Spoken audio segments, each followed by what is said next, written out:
If you're chasing your best self, reading books, watching videos, trying to bridge the gap between who you are and who you want to be, you're focusing on the wrong thing.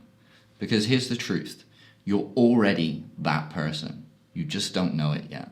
The version of you that you're chasing, they're not some distant figure you need to become. They're a series of choices you need to make. And you can start making those choices now. Imagine for a moment that you are that person. What choice would they make right now if they were in your situation? Most people miss this completely. They focus on the gap instead of the choice in front of them right now. They try to leap instead of step, and they stay stuck for years. In this video, I'm going to show you the fundamental shift that changed everything for me, and how the small choices that you make each day create the person that you were born to be. Welcome back to the channel. If you're new here, I'm James. I'm an artist and creative coach based in Taiwan.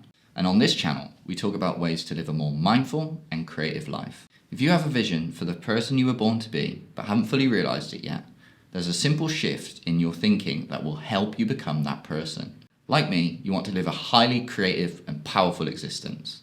To wake up excited, doing meaningful work, to feel alive, purposeful, and self-directed every day. But if most of our daily choices are driven by fear, comfort, or doubt, you will always crave alignment instead of living it. This is really embarrassing for me to admit, but when I first started this whole self-help thing, I was immediately enamored by all the new possibilities for my life.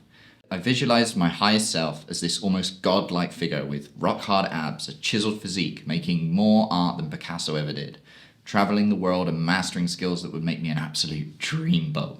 Things like salsa dancing, culinary cooking, second languages, and of course, tantric yoga.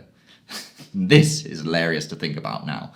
But this vision would eventually deepen and become the inspiration for what I truly wanted out of life. But at that time, it felt completely unobtainable.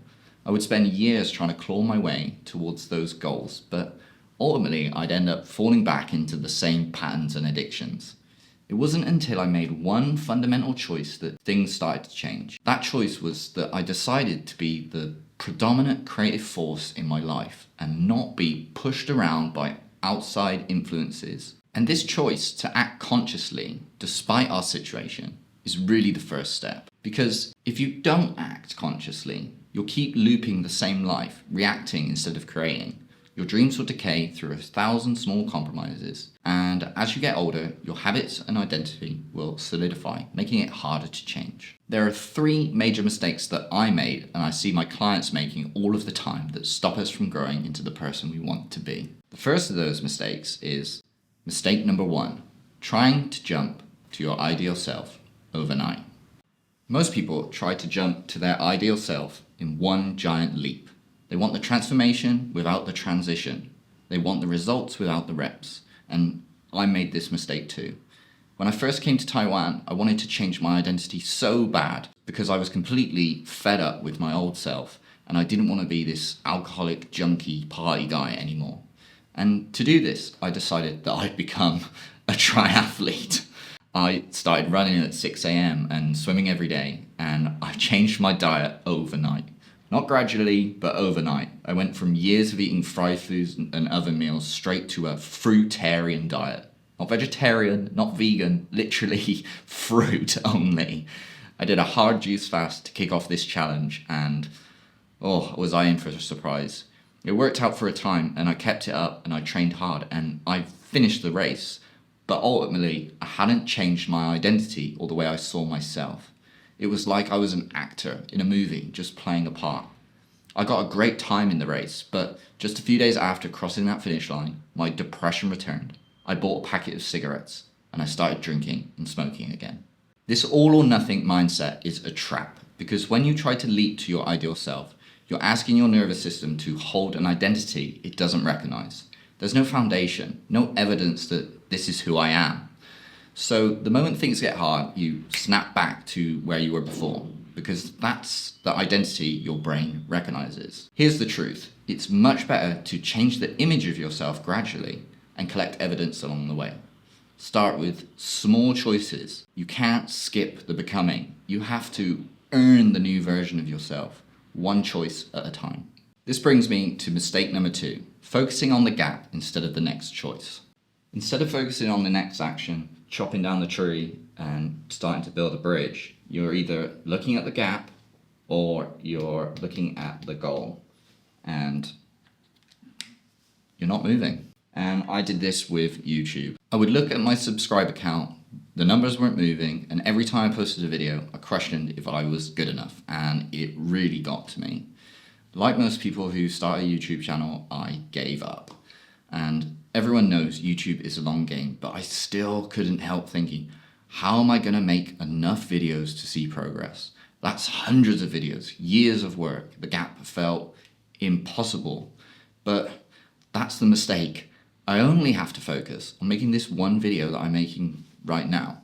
I can't control the future. I don't know what might happen. I might have an accident that renders me incapable of making the kinds of videos that I want. Things change all the time, so you need to adapt and change your strategy as you go.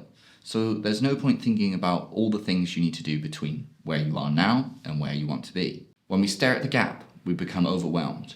The task seems massive. Then we tend to overcomplicate things and do unnecessary tasks just to feel like we're making progress. I can't tell you how many times I've remade my website, starting over, redesigning, convincing myself that this time it'll be perfect. But it's a form of self-sabotage, keeping you stuck in a perpetual loop of preparation instead of actually showing up. And here's what changed absolutely everything for me. There's a concept from a book called Reality Transurfing by Vadim Zeland. He says there are already infinite versions of ourselves that exist in what he calls the alternative space. We can become that version simply through the choices we make. We imagine that there's a version of ourselves that already exists, and then we choose to be, act, and do as that version of ourselves would. It's like tuning into a radio station. The frequency is already there. You just have to align with it. There is always a time delay between our inner reality and our outer reality matching up. So we need to act with patience in the confidence of knowing that I am already them. You don't need to see the results yet. You just need to make the choices your higher self would make today. This is you now, and these represent all the different choices you have.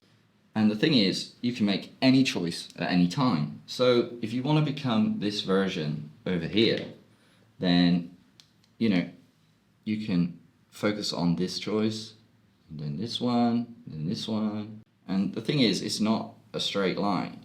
Maybe you go back a lot to become this person.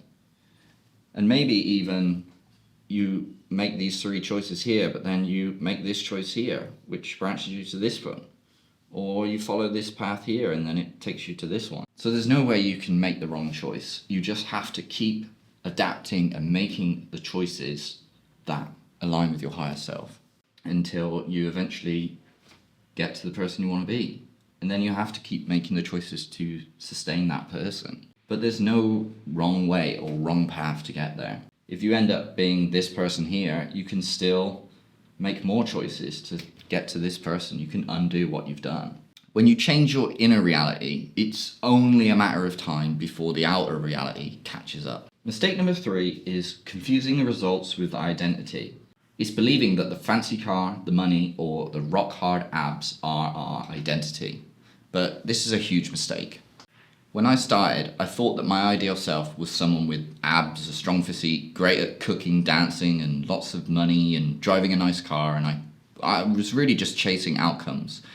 But your higher self isn't those things. Those are just the results of embodying certain attributes. And I had the realization that I was doing it all wrong when I'd done a simple exercise. I wrote down all the positive attributes of people that I admire. Things like highly creative, calm, peaceful, accepts things as the way they are and doesn't bemoan circumstances, but actually goes out to change them. When I wrote down these things and reflected on them, I realized something huge. Embodying the attributes is equal to becoming the person. I realized that when I embody these attributes, I actually like myself and maybe even start to love myself. The depression, the inner critic, the emotional self-sabotage, it all fades away when I embrace these qualities. And I'm not perfect by any means, but here's the breakthrough. I already have all of these attributes within me. I just have to choose to be them. And I also have all the opposite traits within me, but I can choose not to be them too, or at the very least, feel them and let them go.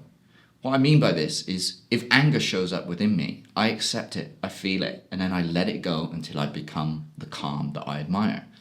So when I choose to be highly creative, I want to make art, I want to experiment with cooking and dance in the living room. When I choose to accept my circumstances and actively seek to change them, it becomes effortless to go to the gym and work on my business. The money, the abs, the success, these aren't your higher self. They're the result of embodying the attributes of your higher self. I have no idea why I'm obsessed with abs so much. I don't actually have abs, I have a beer belly. But anyway, let's move on. I highly recommend that you do this exercise, that you write down the attributes of a person you admire, then ask yourself, when do I already show up like this? Because you already have these qualities in you. You just need to choose them more often. The one choice that changes everything. So how do you actually do this? How do you become your higher self through micro choices? It starts with finding the pause, the gap between your thoughts when making the decision. When you ask yourself, what will I have for breakfast? And you want to go for the quick, easy, sugar-filled pastry? Or do you decide to take time to make the scrambled eggs? Or should I sit down and scroll right now? Or tidy up first? Should I open up YouTube or open my creative project? These are all things that you can look for in the pause. Ask yourself, what would my higher self choose right now? Not tomorrow, not when you have more time, not when you're ready, but right now. Just this micro choice in the moment. And here's the beautiful part. When you embrace this mindset of choosing the next thing instead of obsessing over the gap, you can't slip up. Even if you make the wrong choice, you can still get to where you want to be. The route just looks different now. As I showed you with the drawing earlier, there are multiple paths you can take. Just remember, always bring yourself back, embrace the qualities you admire, let go of the ones you don't, and make choices that align with your values and attributes. And life will begin to transform before your very eyes. If you want more guidance on becoming your highest self, sign up to my free community in the link below. Or if you still don't believe you're allowed to slip up, go watch this video on why failure is essential to your creative development. See you in the next one. Bye.